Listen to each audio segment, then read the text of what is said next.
All right, welcome everybody to the Exes podcast. I'm Scott. I'm Therese. And we are the Exes, and we're here to talk about being exes and still being friends and living single. And of course, if you're going to talk about exes, you have to talk about crime too. Because in this world, there's two ways relationships end. It's by becoming exes or becoming dead. And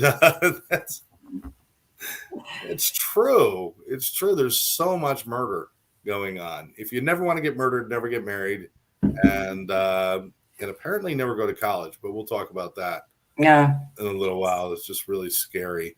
But anyway, today is Wednesday, January 25th, 2023. We are 25 days into a new year, and I've been expanding my diet and trying to do a little bit more on my healthy living and doing a little more outside exercise kind of stuff, like doing some work on the outside of the house, trying to do a little bit of that. So it's like everyday kind of exercise, moving around. And I know you've been making progress on the stuff you wanted to do, haven't you? Yes, I've been going out and about by my little self. And what kind of exploration? I know you went to the Barnes and Noble. I went to the bookstore one weekend. I went to this little coffee shop last weekend. So it was nice. It was fun. It's a little bit of exploring too, to like places like that. Little coffee shop isn't a place you normally stop anyway, right? Yeah, I mean, if I saw it, it's a little out of the way. It's a little hidden gem, I guess. So it was fun to go find it. There was a little park nearby, although it was cold and rainy that day, but it was cute. Speaking of cold and rain, we were joking before we started the show today. Teresa's up there in a snowstorm, a snow event, not really a storm. And, a snow event. A snow event. And I'm down here, and I had to leave the office a little early today because the air conditioner's out, and it was just too hot. So dealing with two totally different problems. Being in the North Country and here down south. Sandy's with us saying hi, kids, and thank you for joining us. Hi, Mom. Yes, Mom, Sandy, Mom. I'm never quite sure how I should do that. It's just Mom. That's it. That's it. It's just Mom. Ma. Yeah, my number one fan. That's like sad, beyond sad. No, it's sweet. It is. It is sweet. And what we're also going to talk about today is we're going to talk about kind of living single and being over 50. We'll start out with that before we get into our crime talk, but you definitely want to stick around because this crime we're going to talk about today is it kind of caught the whole nation, and it's moving very quickly. Everything is happening very quickly, unlike some of our other ones that we're going to revisit that are moving at the speed of snail snot. It's just so terribly slow. And isn't it interesting? They're in the same state. That's true. How, like, it's weird. It's weird. And one seems even more open and shut than the other one, but the one that seems like it should be a no-brainer is taking forever. And the one that looked like it was going to be unsolvable is like moving amazingly quick. So yeah, it's crazy. But we'll talk about that in a minute. I found this quote, and I really like this because we talk about it. There's a lot of people out there, Therese. We're not the only ones who have gotten a little bit later in life in their 40s and 50s who find themselves alone. And I saw this quote. It said, "Being single isn't a problem to be solved. It's an incredible opportunity to create your own happiness." That's I like true. that quote. Yeah, I like that. That's a good one. I mean, because it was hard at first, but, you start to discover certain things. What are some of the things you discovered about kind of embracing, hey, it's not bad to have your own space and everything? What are some of the things you've figured out?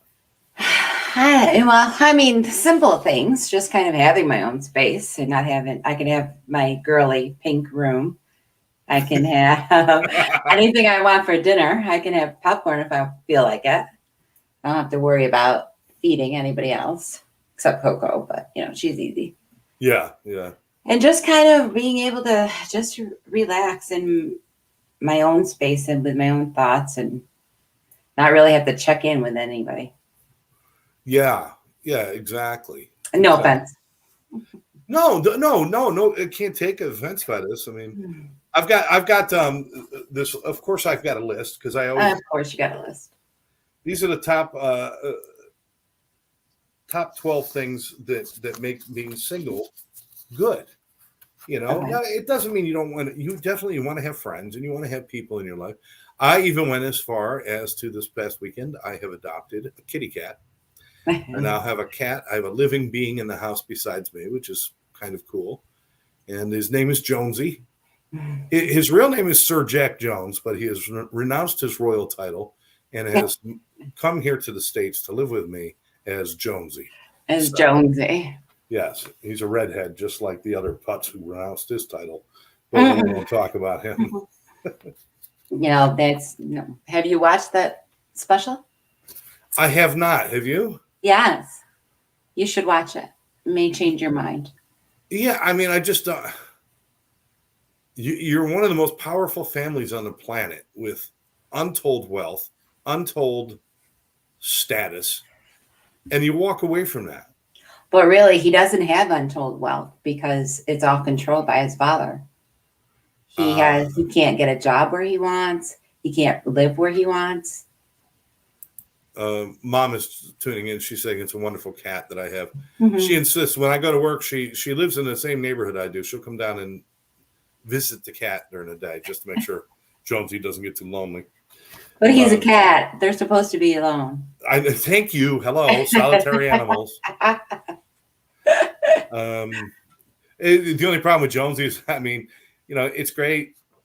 Most of the time he's just off doing his own thing, and then every once in a while I'll come over. He'll want to play with me. We'll play with it for a little while, and then he'll be like, he'll stick his ass up in the air, say, "I'm done playing with you," and he'll walk away, and then he disappears for a while. But I did wake up with him on my head this morning, so that was a little disturbing. That was a little disturbing. No, but I will have to look at that because Harry and Meghan leaving the royal family to me was a bit strange. But I heard there was a lot to do with like racism and stuff too. Mm-hmm. Watch the Netflix. I will watch the special and make a judgment from there. Meghan Markle, I love her because I used to watch the show Suits. Thank you. Yes, you love her so much that you remember the show. Well, no, I love her so much I remember her, but not the show. She was really good, and beautiful girl, and just kind of awesome. But I looked at her, and I didn't look at her and think like overly ethnic of any way, shape, or form. I mean, she just seemed like a woman of the world, like kind of could fit in anywhere. Yeah. So for people to have some sort of judgment was very strange. But I guess the royal family, they're a little uppity, I guess, A little, yeah. I mean, you're going to make fun of her and you're not going to make fun of Prince Charles's ears? Come on. A good wind, he could fly across the pond like to the U.S. without those ears. Somebody in the royal family knew somebody in the royal family. That's all I can say. Those are freaky ears. All right. So number one reason it's good to be single at any age, but certainly at an older age, is you can kiss anybody you want. Now, well, I know I read that one too. Kissing a lot of people. I can't think of one. I mean, knock yourself out, but what the heck? I guess it's just kind of the thing. Like, if I wanted to, I could kiss that person. Of course, then I would also, have to deal with restraining orders and everything else after that. But there's no compromises. No compromises on what you're going to eat or what you're going to do, thing like that. You just, whatever you decide to do, you do. You can spend money the way you want to spend money. If I want to buy a little something that's stupid, I get to buy something stupid. And then I have to yell at myself for doing it. I don't want anybody else getting upset. Your friends are your family. Mm-hmm. And that's kind of cool. Yeah, that's pretty cool. And, by the way. I do still have family, but. We still have family, but your friends can become even more important. Yeah. My friend Gary, I do live out loud. We're going to be on next Monday night. He had his guitar stolen. You remember that? Temptation? Yeah, it got returned. I saw that. They returned the guitar. And a friend of his had his guitar stolen and got it returned also? Yes. Awesome. Somebody, all those social media, please They really paid off. Somebody went back to the restaurant, left it on a table in the restaurant, and walked away. And Cool. that's all fine. They kept. They also stole a tablet and something else from him, but he didn't care about that. You're right. He was just happy to get the guitar back. And one of the things he mentioned was that the strap was on a different size. It was refitted. Yeah. So obviously somebody tried to play it and didn't like it. I didn't like it. Number 5, the whole closet to yourself. You don't have to worry about Oh, that is true. Yeah, because you used to hog the whole closet. Oh, yeah, I did. Mm-hmm. No, that's I had a fight for space. All right, your clothes can't go past here. And then the next day they'd be creeped over and creeped over. You know what? They did it themselves in the night. Mm-hmm. They decided they needed more space. So now I've not only got that closet, but I also use one of the spare rooms too.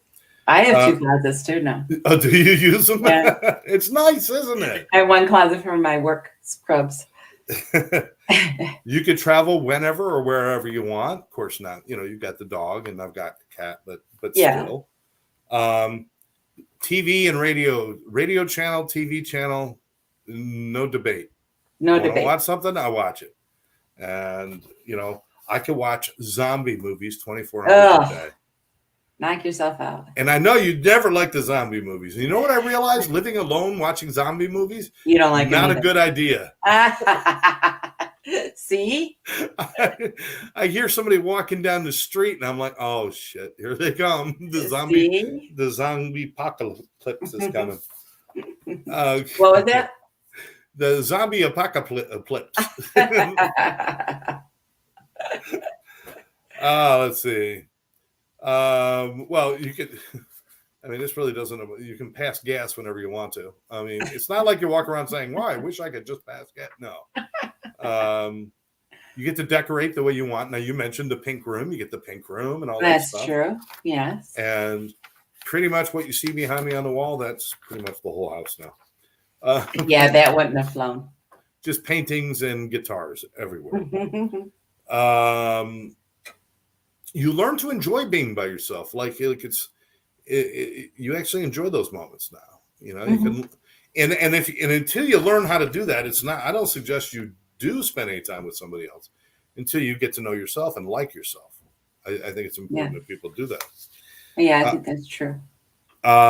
You could devote time to your passions, which again, I play a lot more guitar. I paint a whole lot, and do other things like that. And of course, you can learn about yourself. That's the big thing, is learning about who you are and what you're all about. But, these are all positives. And I'm not saying it's wonderful to be single all the time, but it doesn't have to be a terrible thing. I think a lot of people are so wrapped up in I have to have somebody. That so many people end up with the wrong person or in a relationship that they're fighting. There's so much work. It's like, why does it have to be that much work? So yeah. Just had somebody go through that. Like, it shouldn't be this hard 2 months in. Well, no, it shouldn't. No, 2 months in, it should be wonderful, right? So why is it? And is that what you want? Anymore. Oh, it's not anymore. No. Tis not anymore. Yeah, I think people need to really just allow themselves to be okay. This is probably the longest. I want to say this is probably the longest I've been single, and since I was 28. Wow. Well, I know for a fact this is the longest I've been single since I was probably 14. So, and I'm not joking about that. I always felt like I had to have somebody, and somebody had to want me, and I had to have all that stuff because I thought I put too much value in that. And that's a hard thing to break. But once you start to break it, you start doing this thing where you're just like, do I really want to go through that right now? Do I really want to do that right now? Although, again, I love meeting people and interesting things and stuff. It's like, you find so much. And I'm not saying, hopefully me, we find the right things and things work out and we do that. But, avoid the whole trap of just being in a relationship just to be in a relationship. I guess that's what I'm trying to say. You're right. I mean, so many miserable 2 months. 2 months. 2 months. You should still be dancing every time you hear their name. I know, right? Yeah. I mean, my God, Yeah. that's just horrible. Gives you the opportunity to value yourself. Absolutely. Yeah, that's true. Learn to value yourself. And to embrace your passions like crime. Yes. Now, are you still obsessed with like watching crime shows and stuff? Yes.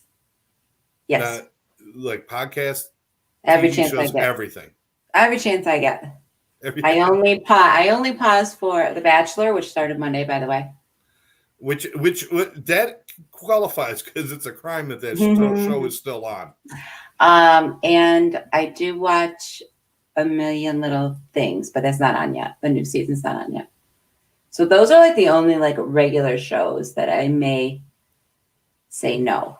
Excuse me. Yes. Survivor. Oh, Survivor, but it's not on right now. But it will be. It'll be back soon, right? Yes. Yes, I do watch Survivor, yes. Yes. I even watch repeats of old Survivor sometimes just because I miss it. And, got to have a little Jeff Probst in your life, right? Yes. Never a bad thing. Never bad. Never bad. Something else I heard that you might find interesting is there's a big shakeup at the Academy Awards. Did you hear about this? No. Like the Oscars and stuff? Yeah.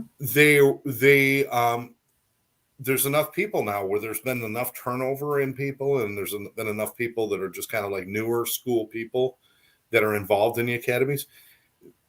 The Academy Awards have always looked down on movies that make a lot of money in the box office. Mm-hmm. It's like you got these blockbuster movies, the Avenger movies, the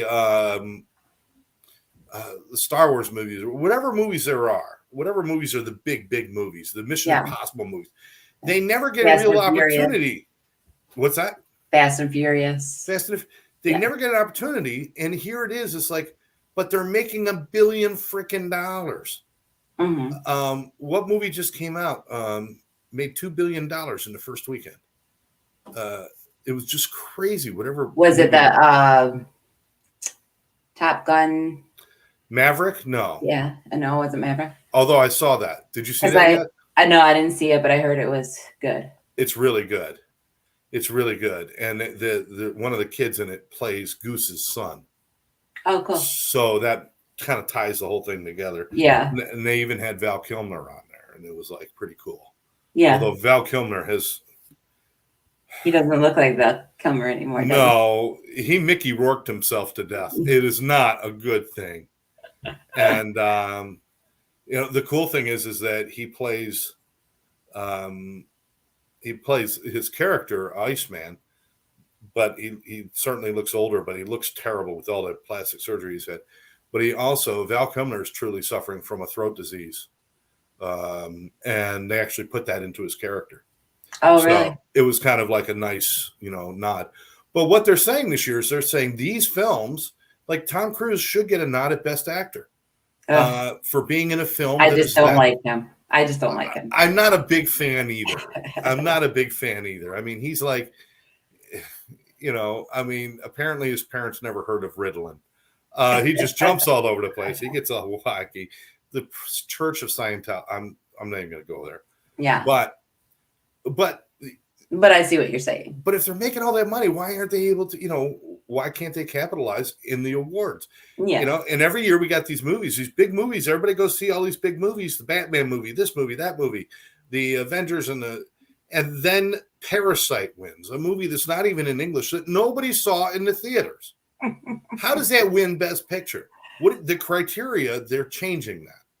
So now it's going to be much more involved in commercial success should not be a deterrent.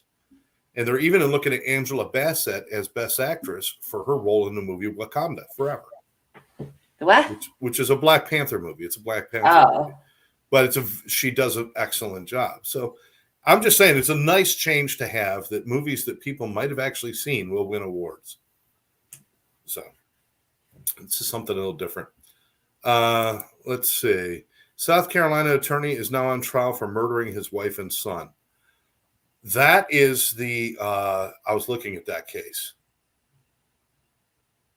Yeah, the father killed his wife and son. The lawyer, I can't think of his name right now. Oh, the Murdoch.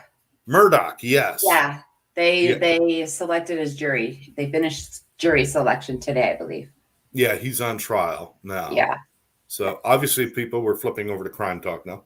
Um, Says mom. says mom. Mom says, listen, enough of this shit. Let's talk about crime.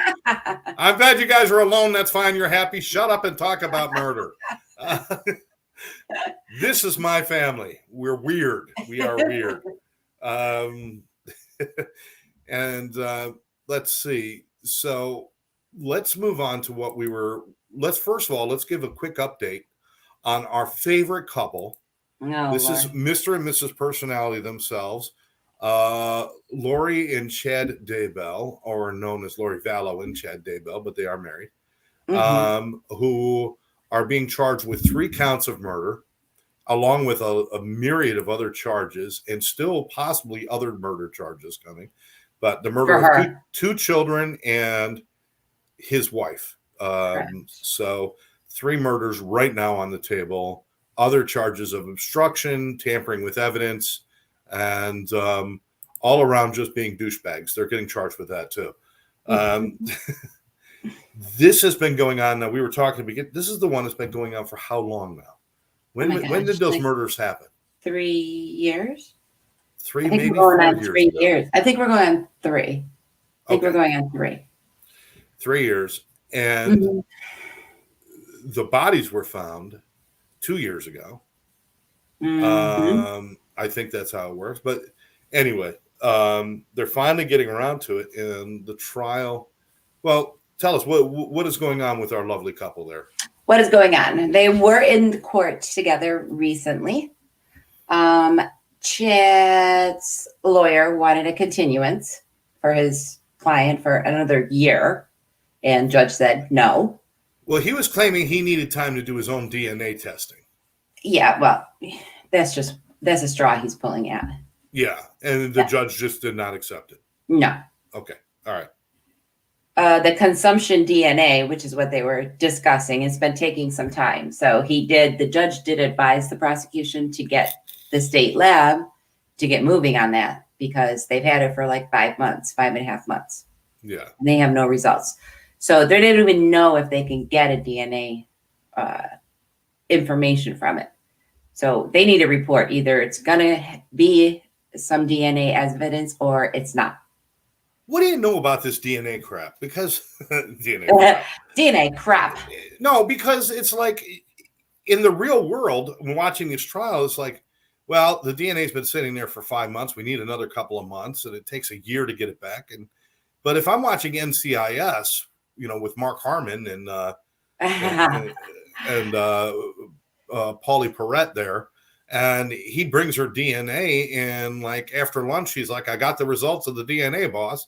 Yeah, I know. Does it work that fast? But God bless you. Sorry, DNA in my nose. I mean, I don't think I don't know. I don't know how long the actual testing. It depends, I guess, on what the sample is, right? If it's a good amount of blood, then it could probably get done pretty quickly, right? Right, I would assume. Yeah, but this is like a hair they found, and so with a hair, you have to have some of the root that has some of the follicle on it in order to get DNA off of it. And there may be something they have to go through before they can decide if that's going to be useful. Right. Okay. So, yeah. So it's not as fast, but also they should have at least the answer of yes, we're going to have evidence, or no, we're not by now. They should know that by now. I would think so. But they're claiming they're backlogged and overworked and not enough people and blah, blah, blah, blah, blah, blah. Now, the judge is also saying, right now it's April 3rd is when the first phase of the trials begin. The judge has made the statement that they are to remain separated and not meet before now in the trial, which to me, his lawyer kept saying he wants to separate the trials anyway. Yes. So but now they're upset that they can't meet. Well, if you were going to have separate trials, why would you want to meet anyway? Well, no, it wasn't his lawyer did not agree with that. It was Lori's lawyers Oh, that were lawyer's lawyer. asking Okay. for that. They were asking, she wanted to have a meeting to strategize about a plea deal, is what they were saying. Oh. And actually, Chad's lawyer opposed that. He's like, I don't want to have a meeting to strategize. And he didn't care if they had the meeting or not. Hey, Gene Ritchie's with us. Hi, Gene. How are you? All right. So they didn't want that. And the judge denied it anyways, because there's too many. If you have two prisoners in a room with their lawyers and then guards guarding them, then that's all people not involved in the one case that are listening to all of the information about the case.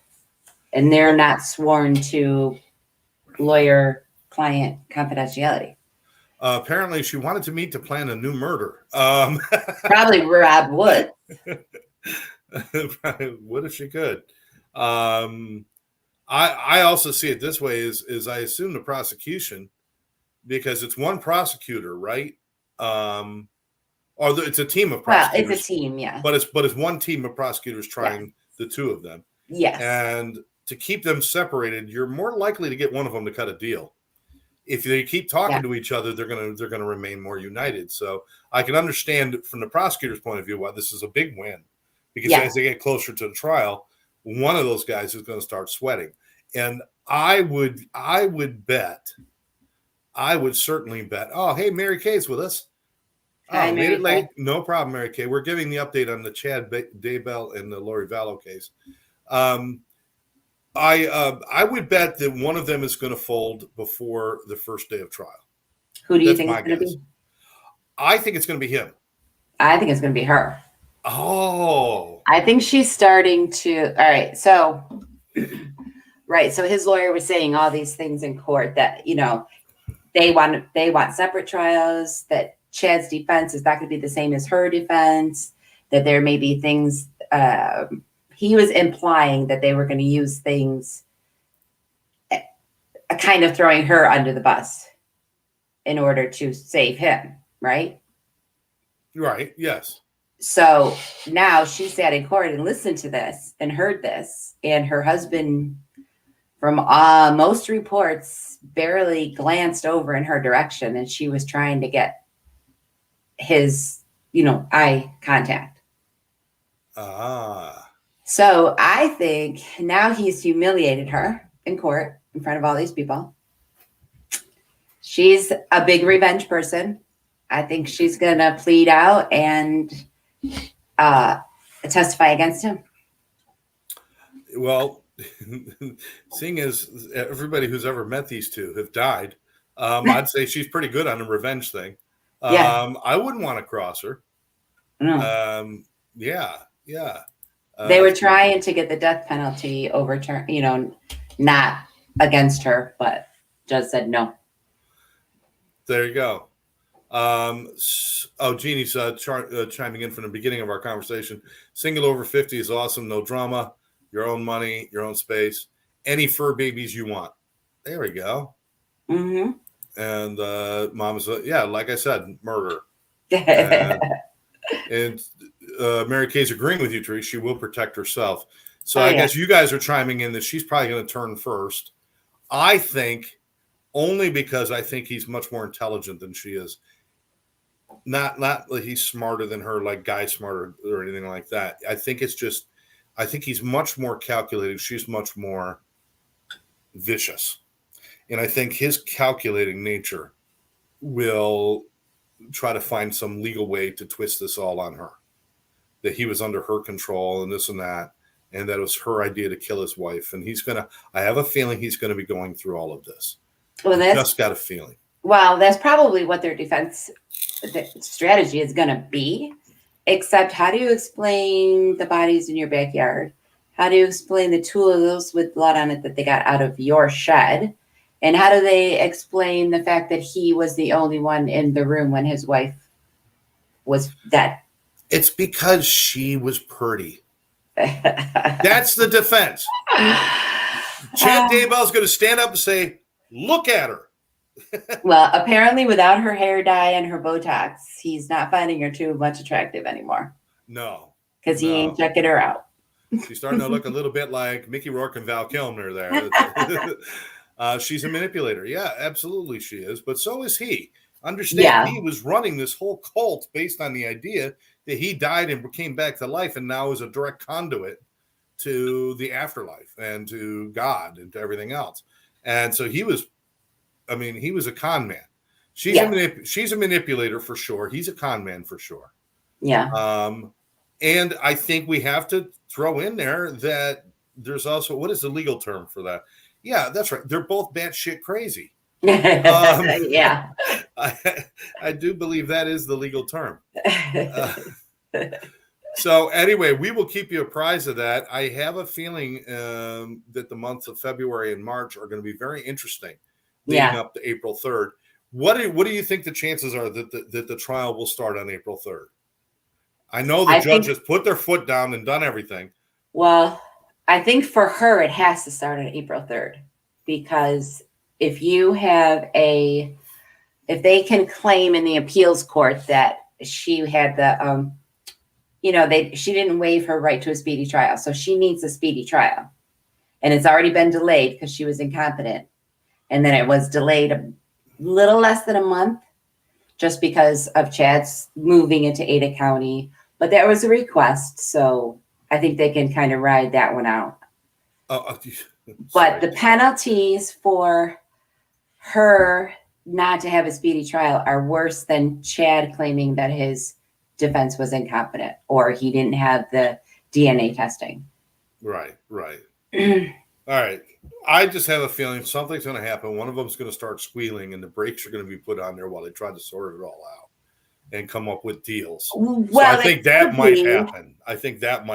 If she makes a plea, then obviously she won't start a trial. And that would definitely delay his, I'm sure. Yeah, absolutely. Gene, need to laugh. Help me out, Scott.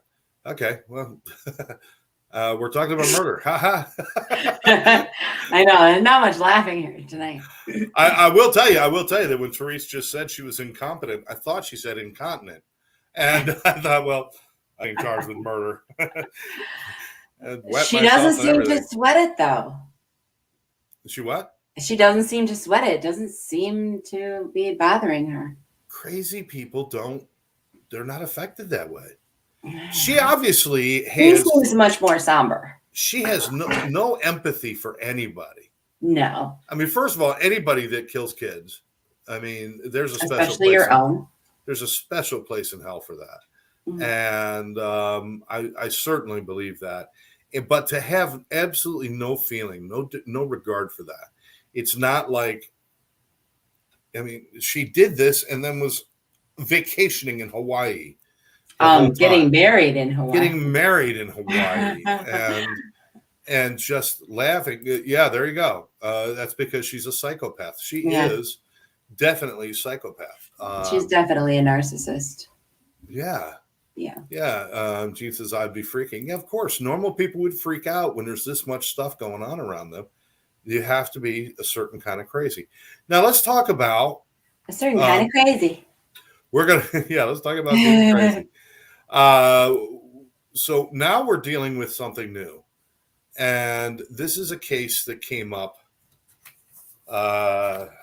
Let's see. This is, what are we calling this? We're calling this the Idaho murders, the Idaho College murders. And it was at the University of Idaho.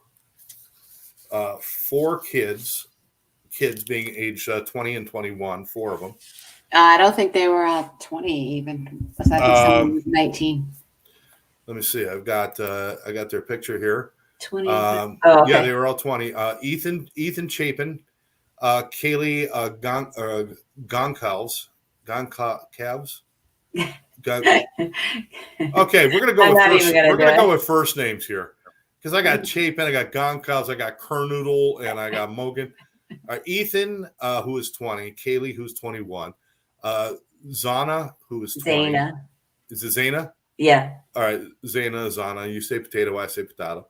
And Madison, 21. All right. These four students, friends and students, and three of them were housemates. Ethan was visiting Zana, who was his girlfriend. Those four kids had what we would call a normal college day filled with college football, going out to a party, hitting a food truck or the grub truck or whatever they called it, having a normal day and probably a little bit of partying back at the house. And then they were in the wee hours of the morning, they were all stabbed to death.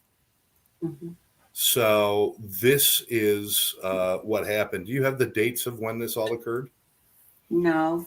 Okay, let me see. I got them right here. It was before Thanksgiving break. November. It was November 12th. It was November 12th.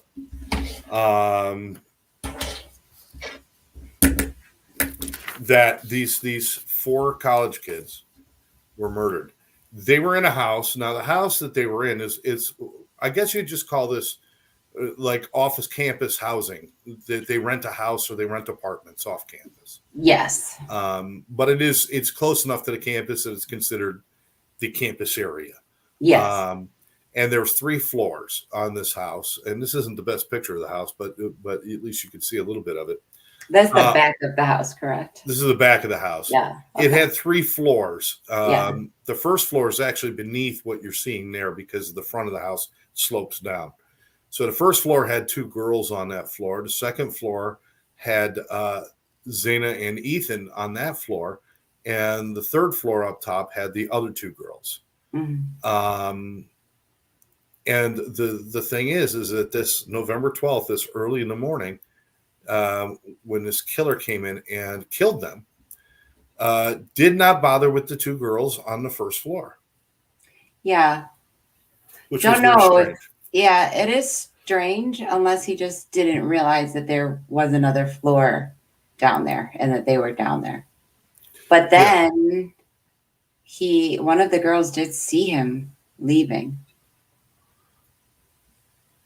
Yes, she did. She actually said that she at I forgot what time it was. 4 a.m. or something. 4 a.m. Something around 4 a.m. She actually saw a guy with a mask, all dressed in black, walking down the hall towards her. Now, it was very unclear whether he saw her or she just peeked out and he never saw her, but he walked directly past her and out the door. Yeah. This was after she had heard screams and noises upstairs. Not screams so much, but noises. No. Yeah. Crying, I guess. Yeah. And she thought she heard noises, but she had, 4 other people up there. I'm sure they always heard noises in the house, right? You've got 4 people living in one house. Yeah, exactly. Exactly. She said she was actually, it was 4:12 a.m. The roommate downstairs, the one that was not hurt, she heard what sounded like crying from one of the victims' bedrooms and heard a male voice say, "It's okay, I'm here to help you," or "I'm going to help you." And then at that point, she looked outside the room, and it was a few minutes later, she saw the man walk right past her. She was frozen in fear. He walked right past her and went out the door, sliding door. Mm-hmm. So he went up and killed those 4 people. Now, this was like just horrific. People were absolutely, I guess, okay, she said he had bushy eyebrows. Mm-hmm. Okay. All right. Well, that's a lot. Not a lot to go on, but I got bushy eyebrows. She was able to say he was tall, he was thin, he had bushy eyebrows. Yeah. Yeah.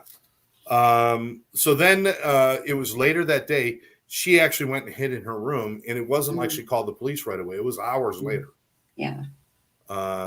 Because she was afraid. Now, then the police come, and what they saw was, and I don't have the details of the autopsy report, so I don't know for sure how many stab wounds there were. but apparently it was one of the bloodiest scenes that most of these officers had ever seen. Mm-hmm. Were you hearing the same things about Mm-hmm. that? Yeah. And I think about the stab wounds are like in the double digits, like in the teens or 20s. Yeah. Yeah. This was a violent attack, Mm-hmm. but also well orchestrated. Mm-hmm. To be able to kill 4 people without them alerting somebody else, Mm-hmm. killing Ethan and Zaina, Ethan and Zaina in the same room. Mm-hmm. That's a very difficult thing. Well, the other 2 are in the same room also. Oh, they were in the same room. Yeah. Okay. So they were in the same room, but one of those 2 girls was set to move out. She had gotten a job offer and she was moving, and she decided I guess most of her stuff was already moved out, but she wanted one more weekend with her friends at campus. Yep. So she was supposed to be gone. Ethan really wasn't supposed to be there. Yeah, these are the kids we're talking about here, and there are kids. Now, here's a frightening photo. This photo was taken now cropped out on either side. There is a girl standing on the left and a girl standing on the right that have been cropped out of this photo. Those are the 2 roommates who were in the bottom floor. Mm-hmm. These 4 that are seen in this photo are the ones who were killed. And that photo was taken. That was the last photo taken of those guys, or at least purposeful photo taken of those guys that day. It had happened that day. They were at a football game together. They spent the whole day together, and not knowing what was, oh my God, just kids. They are just kids. Mm-hmm. And years ago, Richard Speck did the same thing to nursing students in their apartment. Richard Speck was monstrous. Who was the other one who? Ted Bundy. Ted Bundy, yeah. Sorority house in Florida, in Jacksonville, I think. Yes. Something like that. If serial killers are on the loose long enough, they all move to Florida. I just want you to know that. Yes, they do. do. They catch a lot of them down here. Yes, they do. I don't know what it is. Apparently, Idaho is the new. You spend all that time killing people. You got to take some time off and get some sun. We should not joke about this, but because there is not a light side to this story. Now, no, this one's sad. Evidence at first was pretty scarce, except, it was scarce, but it wasn't, because the murder weapon was found to be a K-bar. They have not recovered this weapon itself. This is what a K-bar looks like. It's a military knife. But what they did find at the murder scene was the sheath from the knife. And on that, they found a partial thumbprint, I believe, right? I believe it was a partial thumbprint on the snap. And blood. Mm-hmm. And it was the killer's blood. One of the things when you're stabbing people is many times, the attacker will cut themselves in the process because it's such a frenzy. So they did find some blood on that sheath that belonged to the killer. But then again, now we're getting into DNA. Do we got to find somebody? People don't understand. DNA doesn't mean it like the computer pops up and says, "Oh, it's Bob Smith from down the street." Their DNA has to be in the system for them to figure this out, right? Somewhere, yeah. Now, it has to be in the system. What are Mary Kay says? Move to Canada. There you go. Too cold. What are some reasons you would have your DNA on file? Well, a lot of people, people that sign up for Ancestry.com or 21andMe, blah, blah, blah. That DNA, you sign a release that your DNA is on record, on public record now. And then if you've committed a crime, they would have your DNA on file. So if you're a criminal and you're hiding, don't do Ancestry.com. No. Oh my God. But they didn't find, didn't you do one of those? Yes. But they found his father. Yeah. Yeah. That's how they found him. It's newer to DNA and not used very often, but it's a whole new wing of DNA. It's called familial matches. And if your DNA is not in the system, but let's say your brother's or your mother's or your father's is in the system, or a cousin, and it can even go as far as aunts and uncles and cousins. I don't know how far it can go, but I don't either. There I could be know enough. cousins though. There could be enough markers to say that there is a high probability in the 90th percentile that the killer comes from this family. And for a while they didn't believe in that, because it's like, well, now we're like, we're like narrowing it down, but you're not being exact. Right. But that's really how they ended up catching this guy. That was the biggest thing. Well, they also had the car that they were looking for. Right. The white Hyundai Elantra. Yes. Which actually was, they would have found the car faster if they identified it properly from the tape. They identified the car on the tape as being a 2012 to 2013 Elantra. And it was actually a 2015 Elantra. Yeah. So it kind of screwed up their search a little bit, but not much. And then you'd be amazed at how many white Hyundai Elantras are out there in the world. They had a ton to look at. Well, it was very good of that security guard at Cole Burger. Is that his name? Koberger. Yeah. Yeah. The security guard at his college actually physically went through their employees' listings of the cars, because he thought that he had seen it. And so then it was registered to him, but then it had different plates by then. Right. He had re-registered it. Because he was, Brian Koberger, the suspect that we're talking about, was a student, and he was a PhD student for criminology at University of Washington, which is about 15 minutes. Washington State, thank you. Yeah. Yes. About 15 minutes from this other school, Idaho and Washington. Like 10 miles away. Yeah, they're right there. And he was also a teaching assistant there. Yes. So he was listed under staff with this car. So when the word went out obviously into a very large area about white Elantras. And I heard about it here. And the security guard was like, well, we got somebody here who kind of matches the general description of, tall, thin guy, with a white Elantra. Yeah. And he did turn that in. It wasn't looked at immediately. No. Because so many. There was a few things that were different. The original had Pennsylvania plates. These had Washington plates. Yeah. But he's from Pennsylvania, and he just got it registered in Washington. And also because they thought it was a 2012, 2013. This was a 2015. They still put it in the stack, but they didn't look at it quite right away yet. Right. And what ended up happening was they got this. This is actually funny. Brian Koberger was traveling back to Pennsylvania for the holidays. His father flew to Washington. That's really odd too. To drive back with him, and they got stopped twice. Yeah. In like a 10-mile stretch of road. Yeah. In Indiana. For traffic infractions. Yeah. And neither time were ticketed. The police talked to them. They got them on body cam once. And they were acting perfectly normal. I mean, it's not like a couple of murderers on the run. The father apparently had nothing to do with this. It was but he just happened to be there. But they were going back to his home in Pennsylvania, which is eventually where they arrested him. It was at his home in Pennsylvania. But what ended up happening was the DNA came back with a familial match. It matched his father. And so then they started going through, and they noticed the car with the registration in this guy's name was in a stack of white cars. And now it's a familial match to his father. They started putting all these pieces together.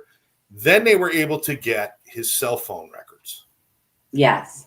And this was to me, this is like really like slam dunk. Yes. It was recorded in that neighborhood, pinging off the towers in that neighborhood, which unless you're going, there's no reason to be in that neighborhood. And actually was picked up on the Wi-Fi in the house several times. Yeah. So that means he was close enough to the house. He was like in the yard or just on the street from that house. 12 times before the murder ever took place over a period of a couple of months. Yes. What does that tell you, Therese? It tells me that he was pretty much watching, I'm assuming watching the girls. And I think he's got a problem with women. I think he was rejected by one of them somewhere along the line. Yeah. And I think he was watching the house to plan his attack. I Now- mean, I don't think it's a secret that it was a planned out deal. Oh, no, not at all. Not at all. It was very well planned out. Well, not well enough. Not well enough. But this is, I'm sorry, looking in this guy's eyes, it's like it's hard to sit there and say, well, maybe he didn't do it. If you look at serial killer handbook, those are the eyes you're supposed to make when you're a serial killer. This is Bryan Kohberger. Now, again, he has been charged. He has not been convicted. He has been charged. Yeah. He is in jail awaiting his court date, which apparently will be in June. Yeah, funny how they can have it in June. Yeah. Yeah, exactly. I mean, November, December, January, February, March, April, May, June. Well, I think that is his, where he's going to say his plea. It's not his actual trial. Yeah, well, that's where the trial. It's basically that's where everything starts. Yes. Yeah. Yeah, I don't think there's been a plea put in place or anything yet. I think it's still, he's now being held, held for trial, or for whatever the arraignment. Yeah, but this is a case. Now, this gentleman here, Bryan Kohberger, was a heavy kid when he was young. He was a little pudgy. He was awkward. He got picked on a lot. He was bullied a lot, and girls didn't like him. And he became very much a loner and everything else. This is the part that scares me a little bit. He became obsessed with the TV show Criminal Minds. Oh, really? That was why he went into criminology. Ah. He was obsessed with Criminal Minds. He was obsessed with criminal behavior. He got a degree from DeSale University in outside of Philadelphia in criminology, and was going to Washington State for his PhD in criminology, and had actually gone to the point of doing online interviews with killers and criminals, trying to figure out how did you feel when you did these things. Yeah, he put out a survey. Yeah, these surveys were very, very strange. Bella Lugosi eyes. Yeah, that's what they are, Bella Lugosi eyes. So he was studying criminology while he was obviously obsessed with hurting people. Yeah. Yeah, I'm assuming it was some kind of fantasy or something. Yeah. Now, you said that it's possible that he got rejected by one of these people. He was obsessed with one of them. But there is multiple girls. Or multiple girls, yeah. There's no connection to that yet. They are looking for that. But what is obvious is that he was particularly interested in that house, in that group of people. And he planned it. They have records of his car leaving Washington State at about 3 a.m. and returning about 5 a.m. the morning of the murders. So he was gone during that time. And they could ping his cell phone every minute for the past 6 months, except for the 2 hours during that murder, because that was the only time his phone was ever turned off. Yep. Off or in airplane mode. Yeah. Yep. Yeah. So people think it's smart to turn your phone off, but if you never turn your phone off and you turn it off for that period of time, it's a little suspicious. It's a little red flag. Look at me. I imagine he's sitting in a cell right now saying, I should have asked those questions. I should have interviewed about that stuff. Yeah. So we really don't know. This is one of those horrible things where, again, these were 4 brilliant kids, beautiful kids. Look at them. Life in front of them. The families have come forward, and not all the families have gone on record, but I know at least one of the families has gone on record saying they would like the death penalty because that is in play in Idaho. they don't, his appearance, although he did seem uncomfortable in the courtroom, he did not seem to be to show any empathy or anything towards No, the loss of these 4 people. no. Now it's interesting that both of these cases are in Idaho. Yes. And so they have 2 huge cases they're dealing with. But this one happened in November, and we're already moving up to his, claiming guilty or not guilty in June, which they did delay for some reason. His lawyer asked for it to be pushed out to June because it was supposed to be sooner. Yeah. So it looks like this is moving along. They got the DNA report in a month? Yeah, they got that quickly. And now the other case is 3 years or a little more. And they still are saying they don't have full DNA. Exactly. That's crazy. If the murder happened November 12th, November 13th, let's say by the time they got the knife sheath to the lab, it had to be probably several days of paperwork and different things. So let's say somewhere probably around November 18th or 20th, the lab gets the knife. And before the end of December, they had the familial match. They even moved forward and got other search warrants based on that familial match for cell records and everything else. They did all of this in about a 7-week period. Yeah, when was he arrested? He was arrested on December 30th. December 30th. And the funny thing is he said, bring me back to Idaho. I want to clear my name. He waived. He could have sat in Pennsylvania and waited for extradition. Yeah. You can't just take somebody from state to state. You have to get extradition and stuff. And you could fight extradition. You could do all that. He says, no, I want to go back there and prove my innocence. And he did everything as far as being calm, cool, and collected as somebody who didn't do anything wrong. He did all of that right on the afterward part. But he made some real mistakes at the beginning, and especially with all those cell phone pings. Yeah. Not that I'm rooting for him to get it right. It's not. I don't want people to think that. Right. But it's just amazing how they have to how things happen. Mary Kay has to run. She's got a clubhouse gig. Great show, Therese and Scott. Thank you, Mary Kay. Thank you so much. Join Mary Kay and I tomorrow night for The Life Between All or Nothing at 7 p.m. Quick shameless plug. Right? Quick shameless plug. Shameless plug. So this murder, although it seems it was so horrific. I mean, just horrific. The ending of all those lives, 20 and 21 years old, 4 people. For what I can only assume is the reason that this guy was a lonely, messed up person. And I gotta wonder again. This takes me back to: were there signs that this guy was mentally unstable? There had to be signs of this throughout his life. And did people ignore it? Did he hide it really well? What happened?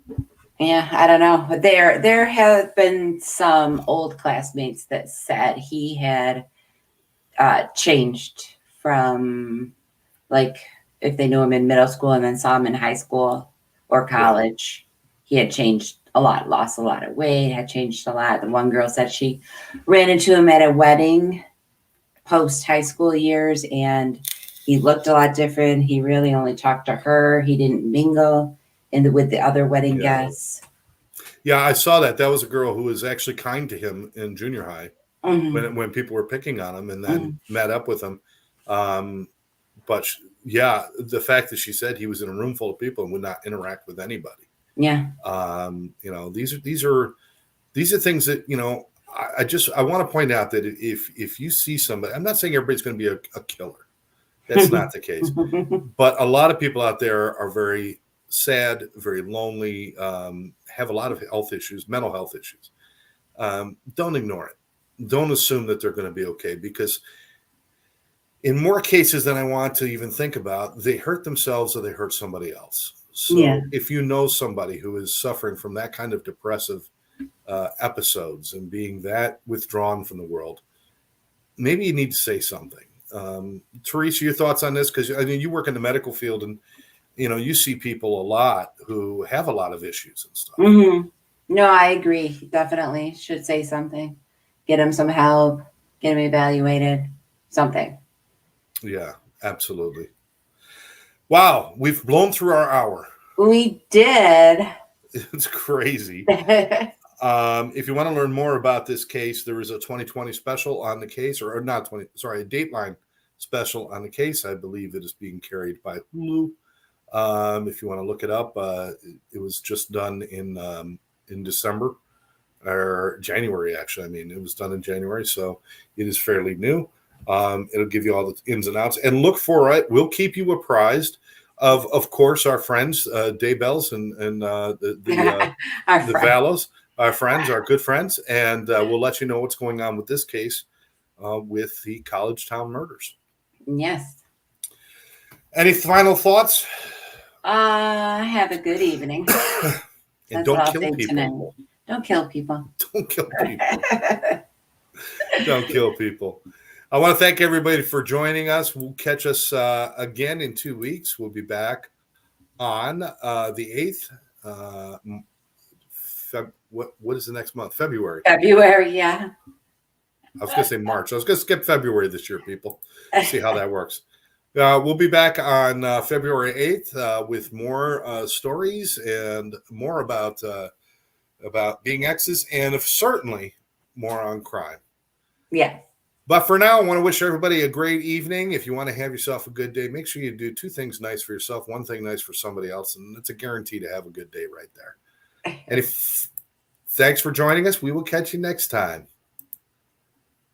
As soon as I find the bye-bye button, here we go. There we go. Now we can wave. Bye-bye.